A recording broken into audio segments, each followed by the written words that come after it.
Hello दोस्तों, स्वागत है आपका हमारे YouTube channel tech study zone पर। आज के इस वीडियो में हम समझेंगे ASP.NET में वेब फॉर्म क्या होता है, वेब फॉर्म काम कैसे करता है और वेब फॉर्म की डिज़ाइन कैसे करते हैं और वेब फॉर्म को अपने प्रोजेक्ट में कैसे इम्प्लीमेंट करते हैं।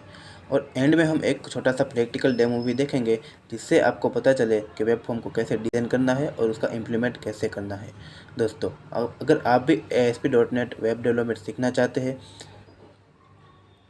तो आप हमारे प्रीवियस वीडियो पे देख सकते हैं। वहाँ पर हमने डॉट नेट के सभी बेसिक कंसेप्ट क्लियर किए हैं, जैसे कि डॉट नेट के अलग अलग फ्रेमवर्क, विजुअल स्टूडियो को अपने प्रोजेक्ट में कैसे डाउनलोड करना है और नया प्रोजेक्ट कैसे बनाना है। तो दोस्तों, जल्दी से हमारे चैनल को लाइक कर दीजिए, अपने दोस्तों के साथ शेयर करें और सब्सक्राइब कर लीजिए। तो चलिए दोस्तों, शुरू करते हैं। अब समझते हैं कि वेब फॉर्म क्या होता है और वेबसाइट में उसका यूज़ कहाँ पर होता है। ठीक है दोस्तों, जब हम कोई भी वेबसाइट ओपन करते हैं तो हमें एक मेनू बार दिखता है हेडर साइड में, जिसके अंदर ऑप्शंस होते हैं होम, अबाउट, लॉगिन, रजिस्ट्रेशन जैसे अलग अलग पेज हमें दिखते हैं। ASP.NET में इन्हीं पेजेस को वेब फॉर्म कहा जाता है। अब हम थोड़ा प्रैक्टिकल तरीके से वेब फॉर्म को समझते हैं। ठीक है दोस्तों, फॉर एग्जांपल मैंने एक ई-कॉमर्स प्रोजेक्ट बनाया हुआ है, उसे मैं ओपन करता हूँ।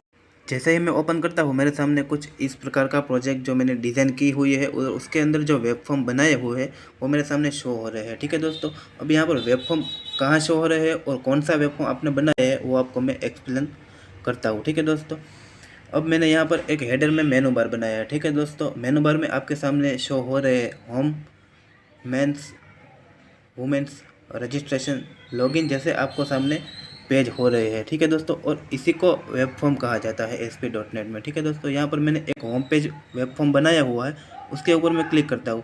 ठीक है दोस्तों, मैंने एक वेब फॉर्म में एक बैनर सेट किया हुआ है, इमेज शो किया हुआ है।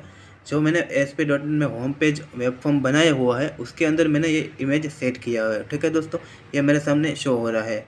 उसी प्रकार से मैंने एक मेंस का वेब फॉर्म बनाया हुआ है, उसमें उसके अंदर भी आपको एक ऐसा बैनर दिखेगा जो शूज़ के लिए होगा। ठीक है दोस्तों, और उसके नीचे नीचे जो मैंने डिज़ाइन की हुई है, मतलब उसी मेंस के वेब फॉर्म के अंदर मैंने डिज़ाइन की हुई है, उसके अंदर मैंने प्रोजेक्ट की लिस्ट को बाइंड किया हुआ है। जो भी मेरी प्रोडक्ट है, जो भी जितने भी शूज़ अवेलेबल है उसकी लिस्ट मैंने यहाँ पर बाइंड की हुई है। ठीक है दोस्तों, और यहाँ पर इस पेज में मैंने 2 बटन भी ऐड किए हुए, ऐड टू कार्ड, आप अपना कार्ड देख सकते हैं, और ऑर्डर नाउ का एक बटन ऐड किया हुआ है। ठीक है, यहाँ से आप ऑर्डर कर सकते हैं। ठीक है दोस्तों, और इस मेंस वाला वेब फॉर्म की मैंने ये डिज़ाइन की हुई है। ठीक है दोस्तों, अब उसी तरह से वुमेंस पेज की भी मैंने डिज़ाइन सेम की हुई है। ठीक है दोस्तों, जो वुमेंस की कैटेगरी जो हो गए वो यहाँ पर वुमेंस वाला वेब फॉर्म के अंदर दिखेंगे आपको। ठीक है, यहाँ पर सेम थिंग रहेंगी, बटन भी सेम है। ठीक है दोस्तों, अब मैंने एक और वेब फॉर्म बनाया हुआ है, वो है रजिस्ट्रेशन का। ठीक है दोस्तों,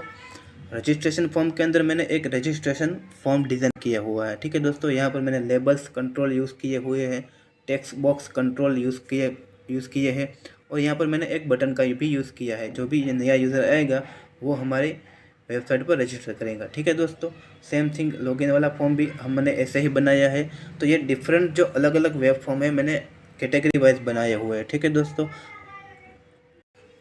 इन्हीं सबको ASP.NET में वेब फॉर्म कहा जाता है। ठीक है दोस्तों, अब चलिए प्रैक्टिकल तरीके से समझते हैं कि वेब फॉर्म को कैसे इम्प्लीमेंट करना है और कैसे उसकी डिज़ाइन करनी है। तो दोस्तों, सबसे पहले आपको विजुअल स्टूडियो ओपन करके एक नया प्रोजेक्ट बना लेना है। अगर आपको अभी तक ASP.NEट वेब एप्लीकेशन में नया प्रोजेक्ट कैसे बनाते हो आपको नहीं पता, तो आप हमने प्रीवियस वीडियो में हमने उसका एक पूरा वीडियो बनाया हुआ है, आप वो भी देख सकते हैं। ठीक है, तो हम यहाँ पर एक प्रोजेक्ट क्रिएट कर लेते हैं। जैसे ही हम प्रोजेक्ट बना लेंगे हमारे सामने ये वाला प्रोजेक्ट शो हो जाएंगे और इतनी सारी जो फाइलें हैं हमारे सामने शो हो जाएंगी। यहाँ पर हमें कंट्रोलर और मॉडल्स के फोल्डर है उसकी कोई ज़रूरत नहीं है, इसलिए हम उसको डिलीट कर देते हैं। ठीक है दोस्तों, और यहाँ पर एक नया फोल्डर बना लेते हैं, यूज़र, ऐड फोल्डर यूज़र। जो भी हम वेब फॉर्म बनाएंगे वो हमारे इस फोल्डर के अंदर रहेगा, मतलब जो भी हम वेब फॉर्म बनाएंगे इसके अंदर वो हमारे पेज शो होंगे। ठीक है, तो यहाँ पर मैं यूज़र पर ऐड कर लेता हूँ एक न्यू आइटम और सिलेक्ट कर लेना है वेब फॉर्म। वेब फॉर्म आपको उसके नीचे एक और ऑप्शन मिलेगा, web form with master page. ये दोनों पेज अलग है। Web form with master page का कंसेप्ट हम अलग से समझेंगे। और यहाँ पर आपको सिंपल उसका नाम दे देना है home.axpx और ऐड पर क्लिक कर देना है। जैसे ही आप ऐड पर क्लिक करेंगे आपके सामने एक वेब फॉर्म बनकर तैयार हो जाएगा। आप वेब फॉर्म बनाएंगे आपको नीचे 3 ऑप्शन मिलेंगे, डिज़ाइन, स्प्लिट, सोर्स। सोर्स में क्या रहेगा, आप जो भी HTML से डिज़ाइन बनाएंगे अपने वेब फॉर्म की, या सोर्स में आपको वो दिखेगा। यहाँ पर डिज़ाइन में आपको जो भी HTML से डिज़ाइन करेंगे वो आपको डिज़ाइन दिखाई देंगे यहाँ पर डिज़ाइन पेज में, और स्प्लिट में आपको दोनों दिखेगा। अब ठीक दोस्तों, अब हम वेब फॉर्म की डिज़ाइन कर लेते हैं। तो पहले हम एक सेंटर टैग लेंगे, H1 टैग लेंगे, उसके अंदर लिख देंगे हम वेलकम टू होम पेज। ठीक है दोस्तों, वेलकम टू होम पेज। जैसे ही आप डिज़ाइन पर क्लिक करेंगे आपने जो भी टेक्स्ट में लिखा होगा वेलकम टू होम पेज वो डिज़ाइन में दिखाई देगा, और स्प्लिट में आपको दोनों दिखेगा, आपका कोड और डिज़ाइन दोनों। ठीक है दोस्तों, और यहाँ पर डिव के नीचे मैं एक सेंटर टैग ले लेता हूँ ताकि हमने जो भी डिज़ाइन की है वो एक सेंटर में आ जाए। ठीक है दोस्तों, सेंटर में ले लेता हूँ, सेंटर/सेंटर। सेंटर को H1 के नीचे रख देना है।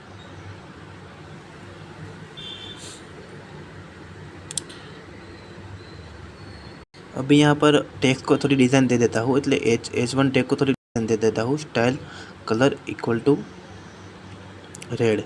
जो भी हम टेक्स्ट लिखेंगे वो यहाँ पर रेड फॉन्ट में आ जाएंगे। ठीक है दोस्तों, अब डिज़ाइन पर क्लिक करेंगे तो दोस्तों हमारे के सामने आ गया है वेलकम टू होम पेज। जो भी हमने डिज़ाइन कलर दिया था रेड वो आ गया है। अब यहाँ पर एक मैं थोड़ी जगह देते BR देकर एक बटन ऐड कर लेता हूँ ताकि कंट्रोल का यूज़ कैसे होता है वो भी आपको पता चले। आप यहाँ पर ड्रैग एंड ड्रॉप भी कर सकते हैं, और अगर आपको ड्रैग एंड ड्रॉप नहीं करना है तो यहाँ पर आपका कर्सर रखना है और यहाँ पर बटन के ऊपर डबल क्लिक करेंगे तो भी यहाँ पर आपके सामने बटन आ जाएगा। ठीक है दोस्तों, जैसे ही आप डिज़ाइन पर क्लिक करेंगे तो आपने जो बटन ऐड किया था वो आ गया है। ठीक है दोस्तों, अब बटन की टेक्स्ट हम चेंज कर लेते हैं, गो टू अबाउट। अब गो टू अबाउट हम क्यों रख रहे हैं वो आपके आगे जाके पता चलेगा। ठीक है दोस्तों, यहाँ पर बटन की ID भी आपको डिफरेंट दे देनी है।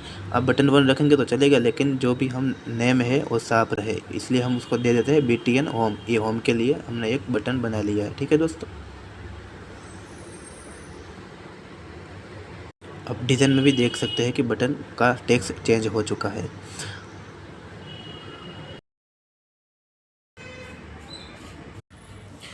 अब यहाँ पर यूज़र फोल्डर में देख सकते हैं कि हमने एक होम पेज बनाया हुआ है, home.axps, home.axps.cs और home.axps.designer.cs। हम home.axps में हम बैकएंड की लॉजिक लिखते हैं, बल्कि जो भी हमने अपना वेब पेज बनाया है उसके अंदर जो भी हमने बटन किए उसी क्लिक इवेंट पे पर कौन सी बैकएंड की लॉजिक हमें लिखनी है वो हम .cs फाइल में लिखते हैं। अब यूज़र नाम के फोल्डर के अंदर में एक ऐड और वेब फॉर्म ऐड कर देता हूँ। वेब फॉर्म उसका नाम दे देता हूँ about.axpx। ओके पर क्लिक करेंगे आपका पेज बन चुका होगा। ठीक है दोस्तों, यहाँ पर अबाउट वाला पेज आ चुका है, और उसके अंदर भी 3 फाइल बनी है, axpx, cs और designer.cs फाइल। designer.cs फाइल में हमें कुछ भी काम नहीं करना होता है, मेन जो हमें काम करना होता है वो about.axpx.cs में और about.axps में करना है। इसमें भी हम सेम डिज़ाइन कर लेते हैं, सेंटर टैग में लिख देते हैं दिस इज़ अबाउट पेज।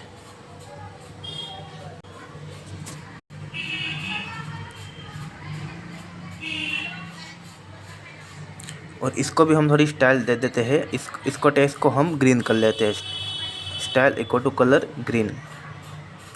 ठीक है दोस्तों, अब ये ग्रीन में आ जाएगा, और थोड़ी सी जगह देकर BR देकर हम उसमें भी एक सेम बटन ऐड कर देते हैं। ठीक है दोस्तों, डबल क्लिक करके यहाँ पर जो हमारा बटन आ चुका है उसकी भी हम ID चेंज कर देते हैं, क्योंकि हमारे पेज में मल्टीपल बटन्स हो गए, इसलिए सबकी ID डिफरेंट रखना बहुत ज़रूरी है।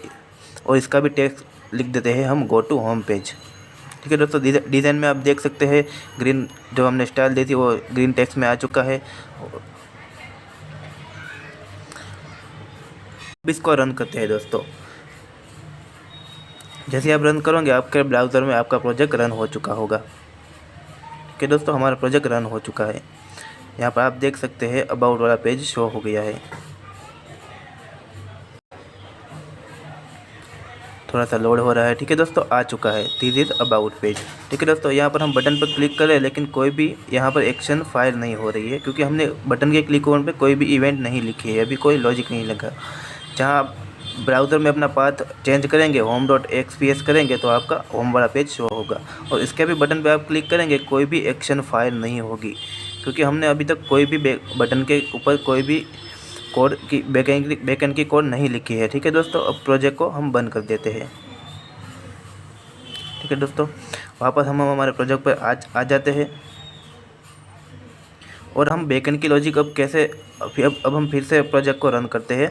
आपके सामने अबाउट वाला पेज शो हो रहा है। आप जब भी प्रोजेक्ट स्टार्ट कर रहे हैं आपको अबाउट वाला पेज ही शो हो रहा है, लेकिन आप यहाँ पर कौन सा आपको पहले प्रोजेक्ट शो कराना है वो आप सेट कर सकते हैं। कोई भी पेज पर राइट क्लिक करें और उसको set as a start page कर देंगे तो आपका वही पेज पहले शो होगा जब भी आप रन करेंगे। ठीक है दोस्तों, यहाँ पर होम वाला पेज मैंने सेट कर दिया एज अ स्टार्ट पेज, इसलिए होम वाला पेज रन हो चुका है। अब हम समझते हैं कि बैकएंड की लॉजिक कैसे करते हैं। ठीक है दोस्तों, यहाँ पर अब बैकएंड की लॉजिक के लिए हमने जो एक में बटन रखा था उस बटन के क्लिक ऑन पे कौन सा काम होगा, मतलब कौन सी एक्शन फायर होगी वो हम करते हैं। ठीक है, तो हम होम वाले पेज में आ जाते हैं, उसकी डिज़ाइन में आ जाते हैं। यहाँ पर हमने बटन आप देख रहे हैं, वहाँ पर डबल क्लिक करेंगे उसकी एक बटन की क्लिक इवेंट बन जाएंगी। ठीक है दोस्तों, यहाँ बन गई है और आप .cs फाइल में उसको देख सकते हैं। और यहाँ पर क्या हमने जो बटन की आईडी दी थी वो वहाँ पर शो हो रही है। देखिए BTN होम हमने आईडी दी थी, इसके BTN होम की एक क्लिक इवेंट बन चुके हैं। उसके अंदर हम लॉजिक लिखेंगे। एक लॉजिक हमने जो बटन बनाया है गो टू अबाउट, इसलिए हम उस एक फंक्शन का यूज़ करेंगे response.redirect, और यहाँ पर जो भी पेज पर हमें रिडायरेक्ट करवाना है उसका पाथ सेट कर देना है। ठीक है, हमने एक और पेज बनाया हुआ है अबाउट वाला, उसका हम पाथ यहाँ पर सेट कर देते हैं about.axpx। यहाँ पर पाथ आपको करेक्ट देना है, पाथ में कोई मिसमैच नहीं होना चाहिए, कोमा कर देते हैं। वही सेम चीज़ हम वहाँ पर अबाउट वाले कोड में भी करेंगे, उसकी जो बैकएंड की कोडिंग है हम वहाँ भी करेंगे। ठीक है दोस्तों, अबाउट वाले पेज में हम पहले आ जाएंगे, उसकी जो हमने डिज़ाइन की है वहाँ पर आ जाएंगे।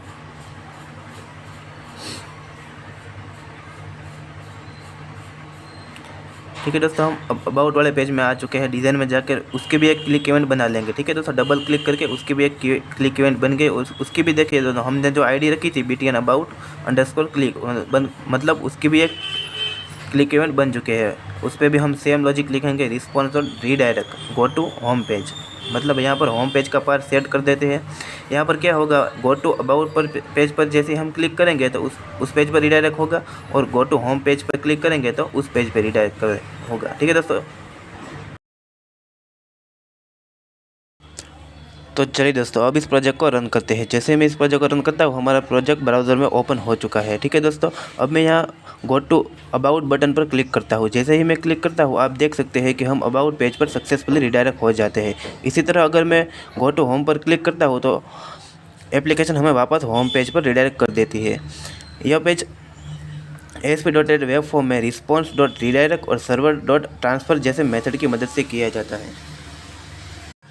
तो दोस्तों आज के इस वीडियो में हमने यह अच्छे से समझ लिया है कि ASP.NET वेब फॉर्म को प्रोजेक्ट में कैसे इंटीग्रेट करते हैं, वेब फॉर्म की डिज़ाइन कैसे करते हैं, डिफरेंट कंट्रोल का यूज़ कैसे किया जाता है, और बैकएंड में C# की कोडिंग कैसे लिखी जाती है। यानी फ्रंट एंड और बैक एंड दोनों का बेसिक कंसेप्ट अब आपको क्लियर हो चुका है। अगर आप बिगिनर है तो यह वीडियो आपके लिए बहुत इंपॉर्टेंट स्टेप था। अगर आपको यह वीडियो हेल्पफुल लगी हो तो वीडियो को लाइक ज़रूर करें, अपने दोस्तों के साथ शेयर करें, और ऐसे ही .NET और वेब डेवलपमेंट के वीडियोस के लिए चैनल को सब्सक्राइब करना बिल्कुल मत भूलिए। तो दोस्तों अगले वीडियो में हम ASP.NET वेब फॉर्म के सभी इंपॉर्टेंट कंट्रोल का यूज़ करके एक कंप्लीट फॉर्म डिज़ाइन करेंगे। इसमें हम प्रैक्टिकली देखेंगे टेक्स्ट बॉक्स, लेबल और बटन जैसे कंट्रोल कैसे काम करते हैं। तो अगला वीडियो बिल्कुल मिस मत करना।